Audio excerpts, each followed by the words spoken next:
summer that we're Trayless. And it was a combination of things. It was the trend that started then for universities to be trayless. As if you only have one plate to put your food on, then that's all you're going to do. If you have a tray, you may take 2 or 3 plates, and then you don't end up eating all of it. It was an environmental science class who undertook a research project to measure quantitatively if there would be significant reductions in food waste if trays were removed from the dining hall. They would take the trays away for an hour and then put them back, and they would measure. The students were out in front of the dish drop area, and they would scrape the trays and they would weigh it.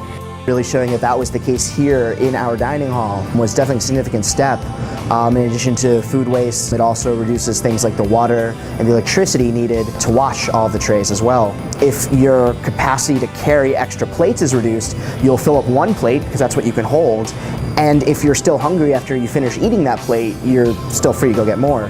There wasn't tons of pushback, and everyone knows that's the trend. We want to save energy, we want to have less food waste. Then, you're kind of contrasting that against the convenience factor, where people see, something that they were used to using being removed, and that had a direct impact on them, and sometimes it was difficult for people to weigh that against kind of the more nebulous idea of there will be a general reduction in waste. There's not as much of a direct impact on the individual. It's kind of like a shock, because the students that have been here for maybe 2 or 3 years are like, wait a minute, how do I carry my silverware? How do I carry my drink? How do I carry everything? Fortunately, the student body here is generally very active and aware of these sort of issues, so there were many people who were supportive of it, and there were many others who felt that what they perceived as a reduction in convenience overshadowed, at least in the short run, any greater savings that were not immediately coming back to them. There wasn't like a mutiny or anything on campus, because people understood why we were doing it. We had signs posted as to why we were doing it. And now, there's no pushback or feedback. It's 2 or 3 years later. It's just something people are used to, and in fact, it's common practice in many dining halls at many universities across the country. During the school year, there are a lot of choices for students. There's 8 stations for people to choose from.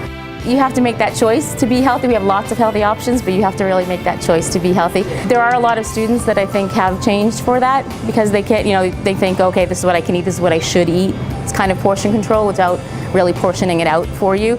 So our total waste diversion rate, which includes not just what you think of as recycling or composting, but also reusing waste and reducing the waste, which is the most effective thing we can do, just not creating it in the first place, is about 75%. So currently, 3/4 of the waste we produce is not going to a landfill.